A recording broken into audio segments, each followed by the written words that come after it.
And then I want to touch on two things. One, kind of not really about this game, and the other one, more about this game and sort of future driven. I've seen a lot of comments, and I knew this was going to happen. And sometimes you kind of just have to eat it as a Notre Dame fan when it comes to this stuff. That Notre Dame hasn't won a big bowl game since 1994 or whatever it is. I just find it interesting that people say that Notre Dame is fraudulent on a yearly basis when they, in general, they play a good schedule. So like they do beat good teams, very good teams on a consistent basis throughout the regular season. They've hung in there with some very good teams for losses in games in the regular season. Georgia comes to mind. I think they barely lost to Georgia the year that Georgia blew it to Alabama in the national championship game. They played a very, very good game against Georgia. And I think that was actually on the road, if I'm not mistaken. So, but it all kind of jumbles together at this point. But so this idea that Notre Dame, is fraudulent, can't win big games, blah, blah, blah. It's really dumb to me. Have they lost all of the big games at the end of the season? Yes, essentially. But at the same time, most of the time they're playing someone like Alabama or LSU or Florida or Ohio State or Clemson, and I know that is, I know that people want to say that that's an excuse, but most of the teams that they've run into and lost in these big games have been better. I think that's a fact. Obviously losing to Oklahoma State today, that's one you can point to where I don't think that Oklahoma State's better, but they lost. They're without their two of their best players. It's not an excuse. But at least in today's football society and in the college football world, I think it's at least a little bit of an excuse that you can make. And on the other side of the thing, Oklahoma State didn't have any opt-outs for the game, if I'm not mistaken. I think they had their starting center was hurt, and maybe a few other guys were hurt, but they didn't have any opt-outs for bowl season. And then obviously, what was it, 2002 when they lost to Oregon State, or whatever it is. So there's definitely been a few where I think you can sit there and say, okay, Notre Dame's lost. But for the most part, I think they've lost to just better teams. I'll let you kind of comment on that, and then I'll bring up the last thing I wanted to mention, which will be, I think, another good discussion here to wrap it up. Yeah, I mean, I don't think I disagree. I mean, certainly. It sounds excusey, and I get that. Yeah, I mean, I think part of the criticism, though, with Notre Dame is that not only have they lost some of these bowl games, but, they were close against Georgia twice, once at home, once obviously in Athens. I mean, they lost to, if you go all the way back, losing to Clemson in the Hurricane was kind of a big one. And then there were games after that, going down to Miami, getting the brakes beat off of them. Kind of a similar situation going up to Michigan, getting the brakes beat off of them. So, there's a little bit of truth to that statement, but at the same time, those games aren't the only marquee games on Notre Dame's schedule every year. I mean, for a lot of other teams, that is, a lot of other schools do only play one big game like that out of conference, especially per year. And so if Notre Dame was a team like that, then yeah, you would say that they always lose the big ones, but it's not true. I mean, they schedule, Stanford in 2012, the game where they win, on the goal line stand. Stanford was really good. That's a big game. I don't know. So, and you can point to a million other. Yeah, exactly. Perfect example. So, right. I think that people nitpick at Notre Dame because they see them lose, but Notre Dame has so many marquee games on their schedule because they don't play in a conference, I might add, that, because Notre Dame, it seems like they lose a big game or two every year. It's Notre Dame always loses in big games. Well, that's not true because they play 5 big games every year. So yeah. I don't know. That's what I would add to that. And someone brought up how many bowl games has Notre Dame won in the last 20 years period. I don't know the exact 20-year history, but for the most part, they've won pretty much every bowl game they've been in that hasn't been a New Year's Six bowl, at least from what I can remember. They beat LSU a few times that wasn't considered a New Year's Six bowl, but they were good bowl games. They beat Iowa State a few years ago when Notre Dame, that was to get Notre Dame to 10 wins, and Iowa State was considered good that year. Again, and I don't want to use opt-outs and different things like this as an excuse. I'm not trying to do that. I mean, it kind of comes out that way to an extent, but it really comes down to this idea that Notre Dame doesn't, I mean, yeah, they've blown it in big games at the end of the season or in bowl season, whether it's New Year's Six, playoff, whatever.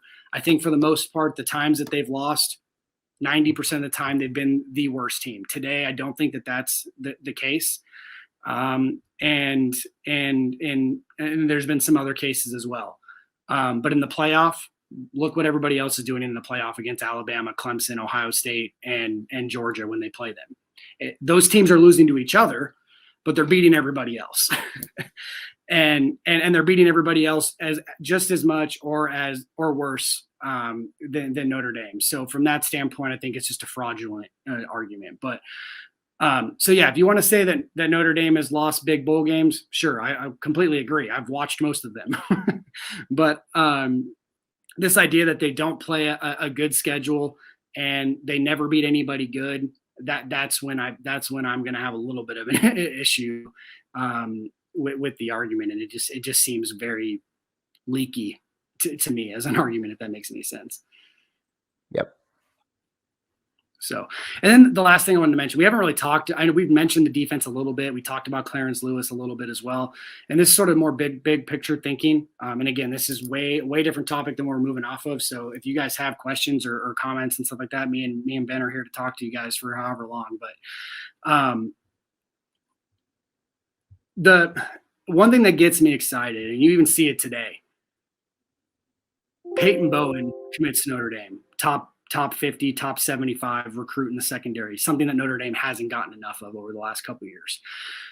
I think this is the worst you're going to see out of Notre Dame secondary, which was sort of like the last hurdle that they needed to get over, at least on defense, because the defensive line has been very good over the last couple of years. Linebacker play, even this year, has been good in general. I think with Maris Leafau being out for the season and a couple other injuries, they might have had a little bit of kind of like the old days where Notre Dame had solid linebacking play, but maybe not elite athletic linebacker play, like Jeremiah Usikoromoa, for example. But Maris Leafau would have provided that for them.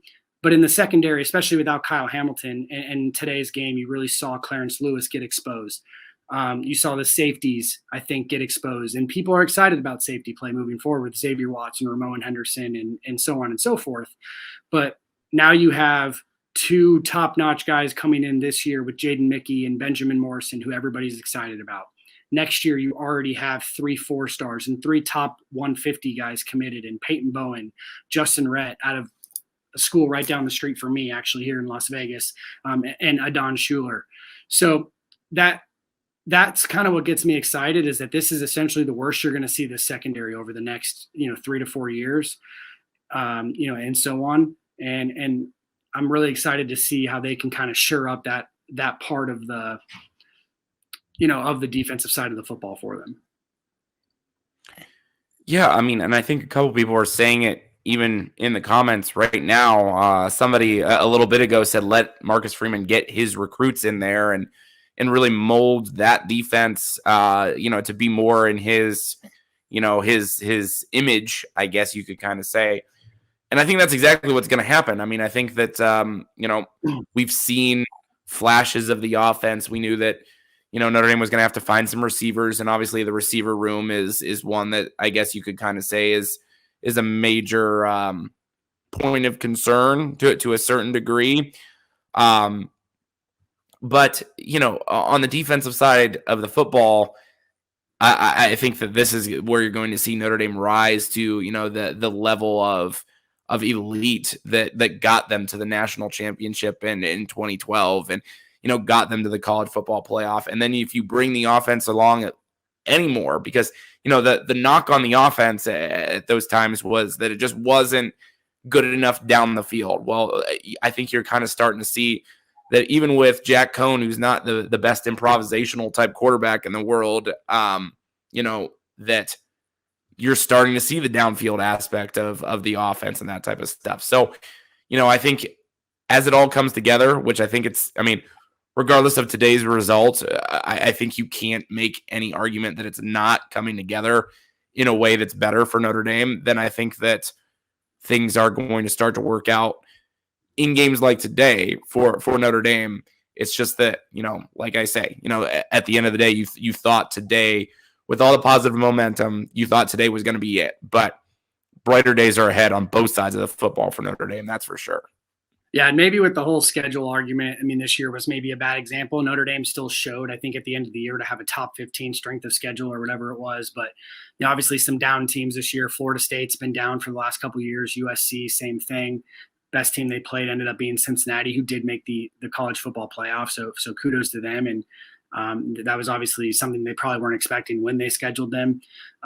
Wisconsin was kind of up and down at times this year. But at the same time, they do schedule hard teams on a yearly basis. I mean, just look at next year. They have Clemson and Ohio State on the schedule. They have Texas A&M coming up. Alabama, they have a home and home with coming up as well. So it's not like Notre Dame has this like refusal to play good teams. You can't you play who's in front of you, and if they're down that year, they're down. I mean, who knows? When Notre Dame plays Alabama in 2028, Nick Saban will probably be retired, and maybe they'll be down. And then people will talk about how Notre Dame doesn't have a good schedule. So, but moving back towards what we were just talking about in regards to recruiting, that's what really gets me excited is that Marcus Freeman is bringing it on the recruiting trail. You're already seeing it. 2023 is ranked the number one recruiting class in the country right now on 24/7 Sports, and I think on 3 as well. I haven't checked out Rivals recruiting, and it's not just like, oh, it's early. I mean, they have everybody committed right now is a 4-star or better. Keon Keeley is a 5-star defensive end out of Florida who everybody wants. Drake Bowen, Peyton Bowen are both top-notch 4-star guys. At linebacker and secondary and in the secondary. Like I already mentioned Justin Rhett at corner. I think he's the best corner recruit that they've landed, at least rankings wise, since Gary Gray of the Charlie Weiss years.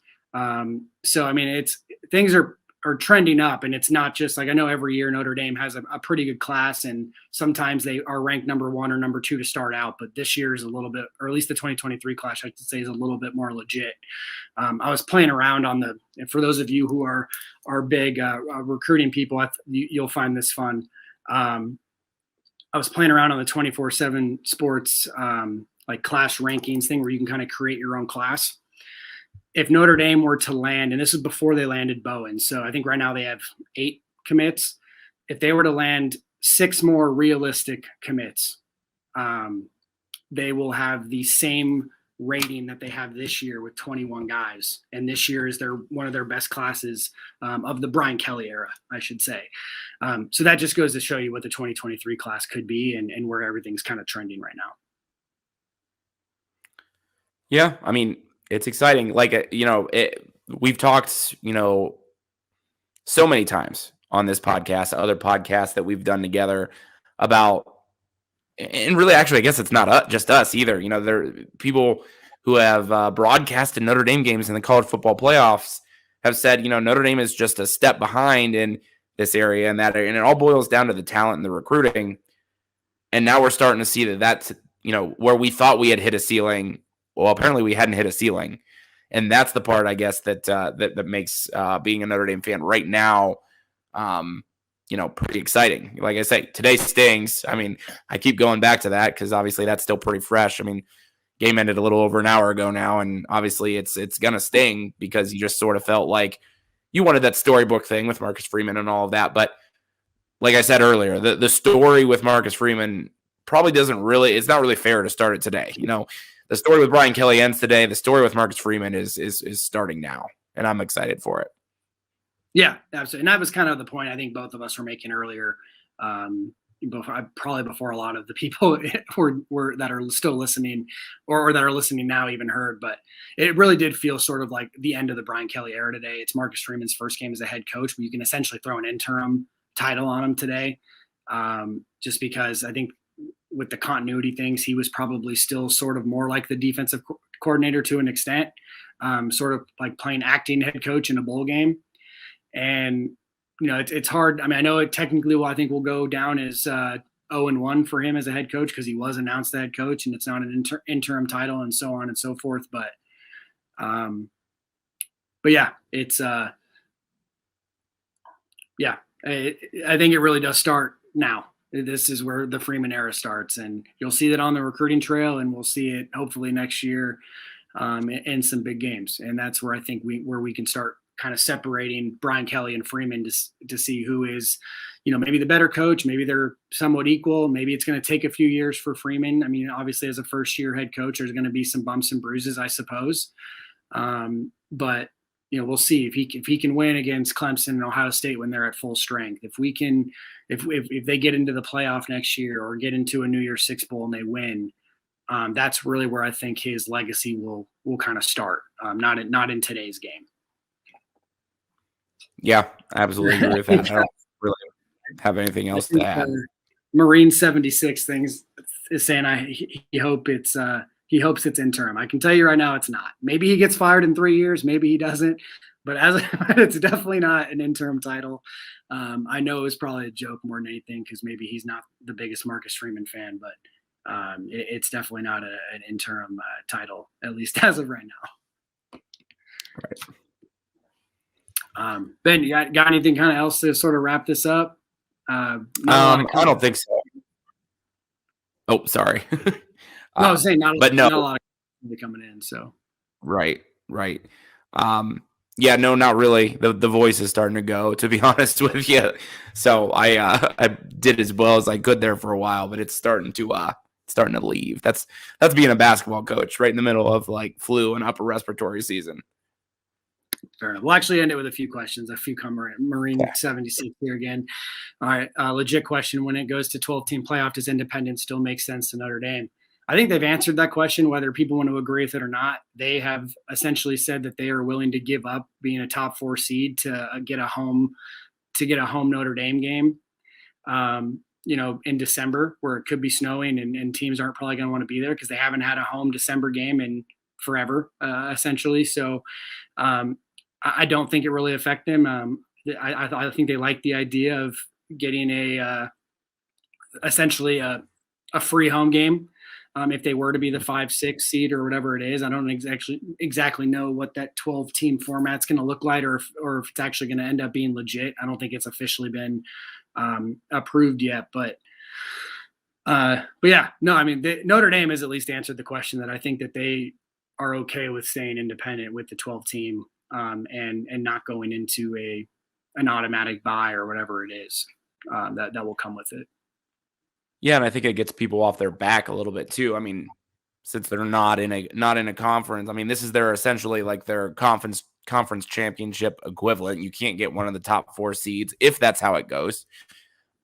So people can't whine and moan about that, and Notre Dame gets that opportunity to play that 13th game and then just kind of be on the same footing as some of those other teams. So who would get the automatic bid, if things hold the way that they were reported to work out when it became, news that the college football playoff is looking at 12 teams. Yeah.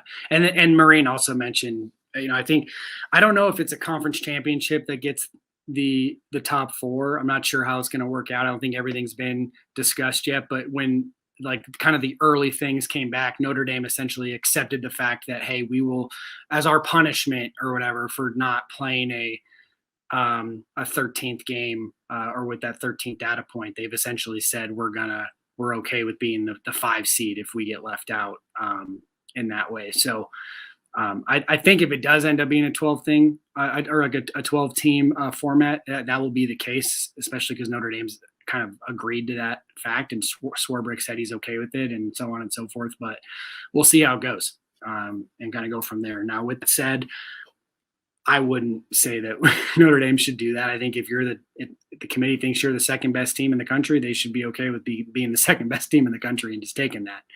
And then I don't know. I think it will be the 12 team format will be fun anyway. I think it's actually gonna maybe speak to the idea that there's a little bit more parity in college football than we realize. I do think that the committee's gotten it correct most years, if not all years, with the top 4 based off resume and results.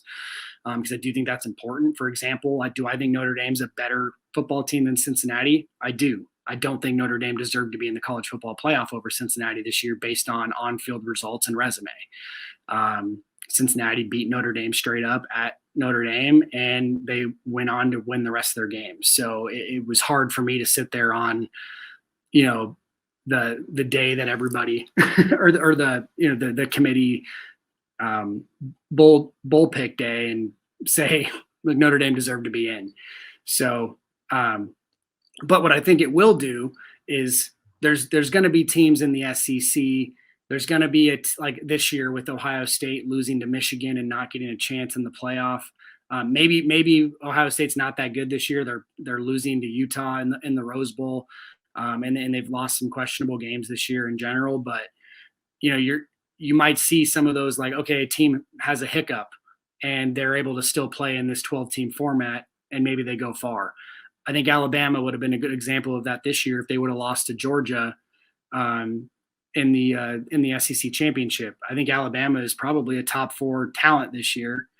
But if they would have lost that Georgia game, they probably would have been like the 8 or 9 seed or whatever it may be. And then they probably end up making the national championship or the semis or whatever.